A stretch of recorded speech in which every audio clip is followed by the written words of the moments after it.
Chapter का नाम है। क्वेश्चन कहता है कि मतलब कि डाल्टन महोदय, क्वेश्चन कहता है कि डाल्टन ने परमाणु को क्या बोला था कि परमाणु, लेकिन उससे पहले अपना एक भारतीय मतलब कि मुनि थे, ठीक है, महर्षि, हाँ हाँ, महर्षि कणाद क्या बोले थे, ठीक है। क्वेश्चन कहता है कि कोई भी मतलब कि तत्व या पदार्थ और जो सूक्ष्मतम कण अभिवाद मतलब उसके बाद अभिवाद नहीं कर सकते, वो जो उसका जो कण होता है उसको क्या बोला था वो, ठीक है, उसको बोला था कि परमाणु, सही है। अब आइए क्वेश्चन, और मतलब कि डाल्टन अपना परमाणु सिद्धांत कब दिए थे, 1800, ठीक है, 1808 ईस्वी में दिए थे, सही है। अब आइए क्वेश्चन, क्वेश्चन कहता है डाल्टन के अनुसार, क्वेश्चन कहता कि कोई भी पदार्थ है उसको आप तोड़ के जो लास्ट जो कण जो बचता है ना, अभिवाद कण, उसको क्या बोले थे, ठीक है, उसको परमाणु बोले थे। क्वेश्चन कहता है कि परमाणु और अणु दोनों में से कौन स्वतंत्र अवस्था में नहीं रह सकता। देखिए परमाणु लिखते हैं तो प परमाणु, बड़ा लिखते हैं, अणु लिखते हैं तो अणु। तो बड़ा आदमी देखिएगा कि कभी आए मतलब कि खेत में सो सकता है, तो क्वेश्चन कहेगा कि परमाणु होता है स्वतंत्र अवस्था में नहीं रह सकता है, लेकिन क्या करेगा, रासायनिक अभिक्रिया में भाग ले सकता है, भूदर खाने के लिए जा सकता है, लेकिन क्या करेगा वो खेत में नहीं सो सकता। क्वेश्चन कहता है कि परमाणु होता है क्या होता है, रासायनिक अभिक्रिया में भाग लेता है लेकिन स्वतंत्र अवस्था में नहीं रह सकता है, लेकिन अणु क्या कहेगा, स्वतंत्र अवस्था में रह सकता है लेकिन रासायनिक अभिक्रिया में भाग नहीं ले सकता है, सही है। अब आइए क्वेश्चन, क्वेश्चन कहता था कि एक अपवाद बोलिएगा जो कि मतलब एक अपवाद में पीरियोडिक टेबल में कुल वर्गों की संख्या कहते हैं 18 का। क्वेश्चन कहता है उसमें से एक ऐसा वर्ग का नाम बताएगा जो स्वतंत्र अवस्था में रह सकता है।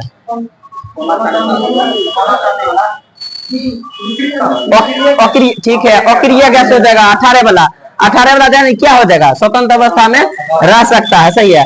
क्वेश्चन कहता है कि परमाणु के अंदर 3 वो कण होता है, नाम की है, ठीक है, प्रोटॉन, इलेक्ट्रॉन और न्यूट्रॉन रहता है, सही है।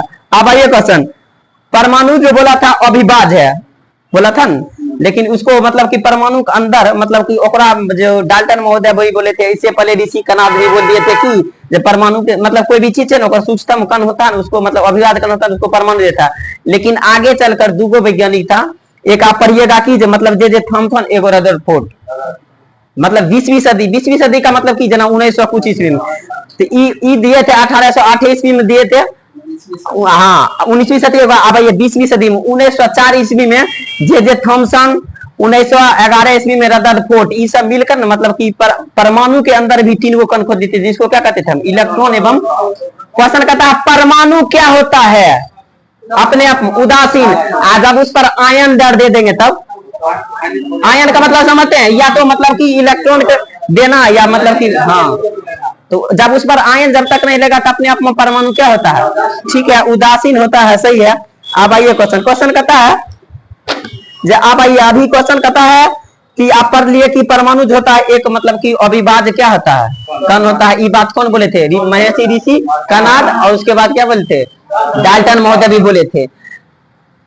रासायनिक संयोग नियम क्या प्रकार होता है, एक होता है द्रव्यमान वाला, एक होता है स्थिर वाला। द्रव्यमान वाला क्या कहता है, मतलब ठीक है, द्रव्यमान मान लीजिए हाइड्रोजन का अगर मतलब द्रव्यमान 1 है तो उसका 1 ही रहेगा। आयोडीन का द्रव्यमान कितना होता है, कोई आदमी बताइएगा। आयोडीन का परमाणु संख्या होता है 53। सुन लीजिए, डबल कोने थोड़े हो जाता है, इसका आंसर हो जाएगा 126.905 होता है, इसका मतलब 127 भी आप सोच सकते हैं। रेलवे की जम दीजिएगा डायरेक्ट इसका क्वेश्चन पूछ देता था। अब मान लीजिए क्लोरीन के द्रव्यमान का क्या होगा, ठीक है, 35 पॉइंट, यह सब थोड़ा मतलब कि हिट पॉइंट है, याद करने वाला है। अब आइए क्वेश्चन, रासायनिक संयोग के 2 नियम दिए थे, होता है ना, उसमें 2 वैज्ञानिक कम के थे, एगो प्राउस्ट। आप समझ गए कि द्रव्यमान वाला में दोनों क्या होता है, द्रव्यमान कभी नहीं बदलेगा, समान रहेगा, उसको जिस गली में लेकर चल जाइए। और दूसरा नियम होता है स्थिर अनुपात के नियम में, एगो जैसे कोई भी यौगिक ले लिए, जले ले लिए, उसका जब दोनों का अनुपात कीजिएगा तो क्या था, हाँ अनुपात छोटा रूप में कर दीजिएगा, उसका क्या होता है, समान रहता है।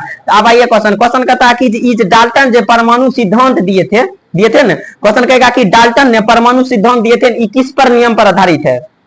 ऑप्शन देते हैं, स्थिर अनुपात के नियम पर, या द्रव्यमान संरक्षण के नियम पर, या दोनों? ठीक है, दोनों हो जाएगा, सही है। सीधा कहिए कि रासायनिक संयोग के नियम पर, ऑक्रेन टूट कर दोनों भैया। क्वेश्चन कहेगा कि डाल्टन के परमाणु सिद्धांत किस सिद्धांत पर कार्य करता है? कहेगा रासायनिक संयोग के नियम पर। अब आइए क्वेश्चन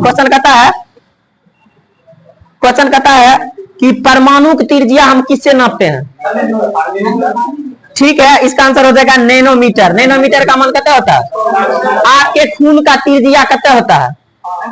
हीमोग्लोबिन। ठीक है, 10⁻⁻8 होता है। क्वेश्चन कहेगा हाइड्रोजन का त्रिज्या कितना होता है? ठीक है 10⁻10 होता है, सही है। क्वेश्चन कहता है दुनिया में जितने भी मतलब दुनिया में जितना भी चीज है वो क्या परमाणु, उसमें परमाणु विद्यमान रहता है या नहीं?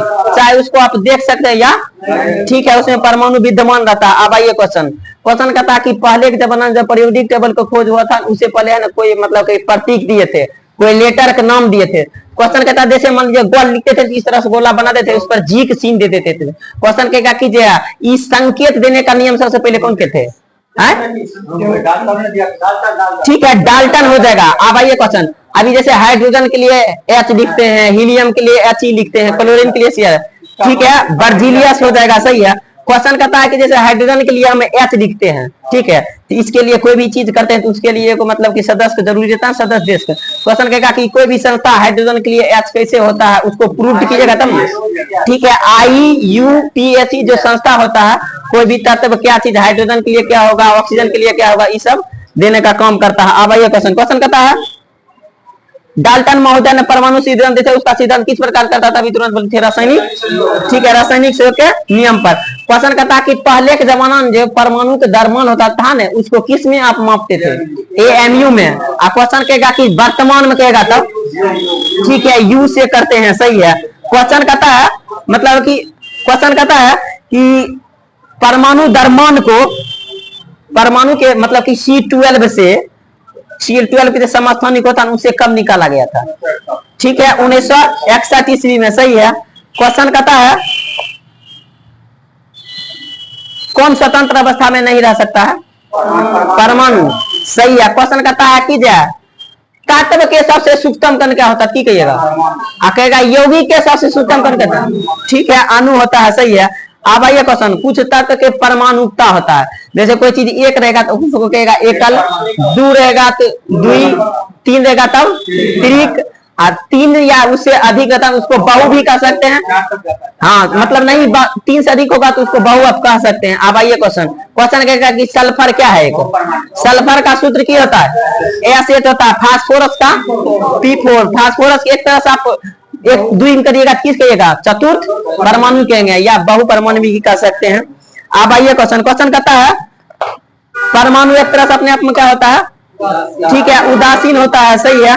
आइए क्वेश्चन कहता है दूगो बात आपको, हम कैल्शियम का परमाणु संख्या कितना होता है? 20। क्वेश्चन कहेगा कि कैल्शियम का परमाणु संख्या 20 होता है, जैसे ऊपर हम Ca और 2 बार माइनस लगा दे तो उसका परमाणु संख्या, ठीक है, उस माइनस लगा देंगे तो कर्जा लेगा, ठीक है, माइनस लगा देंगे तो कर्जा लेगा। क्या होगा मतलब कि अगर प्लस रहेगा तब, अगर मान लीजिए 2 प्लस कर दिया तब, ठीक है, घटेगा, सही है। अब आइए क्वेश्चन, दूगो बात है, एगो प्लस लगाइएगा तो एगो प्लस रहेगा उसको क्या कहते हैं? दूगो प्लस रहेगा उसको क्या कहते हैं? अब माइनस वाला रहेगा देखिए वो आइड कहते हैं। देखिए क्वेश्चन कहता है जना प्लस रहेगा तो कुछ नहीं कहेगा, जब 2 बार प्लस देगा तो उसको कहेगा अस। प्लस वाला रहेगा ठीक है क्या? अस। और 3 गो प्लस देंगे तो कहेंगे इक। हाँ, जना मान लीजिए कैल्शियम है तो 2 गो प्लस देंगे उसको क्या कह सकते हैं? अस। कैल्शियम पर 3 गो प्लस देंगे तो क्या कहेंगे? इक। अब नहीं तो सीधा माइनस जग रहेगा तो उसको क्या कहेंगे? उसको कहेंगे आइड, सही है। अब आइए क्वेश्चन कहता है नमक होता है ना NaCl, इसका मतलब कि द्रव्यमान कितना होता है? ठीक है, 58.5 यूनिफाइड होता है। वर्तमान में यूनिफाइड कहेंगे, लेकिन पहले के जमाने में क्या कहता था? AMU कहा जाता था, सही है। कार्बन के परमाणु का 1 मोल का मान कितना होता है? ठीक है, 6.022 गुना 10 पावर क्या होता है? ठीक है, 23 होता है, सही है। क्वेश्चन कहता था कि मोल की इकाई क्या होता है? मोल किसका इकाई है? ठीक है, पदार्थ की मात्रा का इकाई है। क्वेश्चन कहता है 1 मोल का मान कितना होता है? ठीक है, 6.022 गुना 10⁻23। ध्यान रखिएगा, कभी माइनस भी दिया रहता है ऑप्शन में, सब ध्यान देकर कहिएगा। अब आइए क्वेश्चन कहता है 1 दर्जन में कितना होता है? 12 पीस। क्वेश्चन कहता है उसी तरह 1 गुरुस का मान कितना होता है? ठीक है, 1 गुरुस में होता है 144। देखिए 1 दर्जन बराबर 12 हुआ ना, वह 12 की यहाँ लाकर उसको स्क्वायर कर देता है तो वही गुरुस मान जाता है। तो क्वेश्चन कहेगा 1 गुरुस बराबर कितना, तो कहेगा 144। अब आइए क्वेश्चन कहता है मोल शब्द का प्रस्ताव कौन किए थे? ठीक है, ओस्टवाल से, विलियम ओस्टवाल। आइए बीपीएससी ट्री में ट्री वाला क्वेश्चन पूछा हुआ था कि मोल इकाई होता है किस देश से लिया गया था? ऐसा ही वाला नहीं अपना कथी करते हैं, फ्रांस। सही बोले हैं, फ्रांस हो जाएगा, सही है। हाँ, ऐसा यूनिट वाला नहीं था, तू फ्रांस किस देश का देने, तो फ्रांस इसका आंसर हो जाएगा, सही है। अब आइए क्वेश्चन कहता है परमाणु संख्या को वर्तमान में किसे सूचित करते हैं? द्रव्यमान संख्या को क्या कहता है? क्वेश्चन कहता है परमाणु संख्या का फॉर्मूला क्या होता है? हाँ, परमाणु संख्या बराबर क्या होगा? प्रोटॉन की संख्या या इलेक्ट्रॉन संख्या। लेकिन कहेगा द्रव्यमान संख्या बराबर तब कहेगा कि हाइड्रोजन होता है ना, हाइड्रोजन इसमें न्यूट्रॉनों की संख्या कितना होता है? क्या ना होगा? आप मान लीजिए, आप बताते हैं हाइड्रोजन का कुल समस्थानिक क्या होता है? 3 गो। तीसरा समस्थानिक देगा न्यूट्रॉन की संख्या क्या होता है, तब की कीजिएगा। हाँ, क्या कि आप जानते हैं कि परमाणु द्रव्यमान बराबर ए बराबर क्या होता है? परमाणु द्रव्यमान बराबर ए बराबर होता है P + N। तो द्रव्यमान आप जानते करें, तीनों समस्थानिक ले लीजिएगा, न्यूट्रॉन की संख्या पढ़ते उस पर मान देकर घटा कर पूछ देगा, यही इसका आंसर हो जाएगा। अब आइए क्वेश्चन कहता है मोलर द्रव्यमान क्या होता है? मोलर द्रव्यमान होता है पदार्थ के 1 मोल अणुओं का द्रव्यमान जो होता है, जितना पदार्थ के 1 मोल का जितना भी द्रव्यमान होगा उसको हम मोलर द्रव्यमान के नाम से जानते हैं। अब आइए क्वेश्चन हो गया।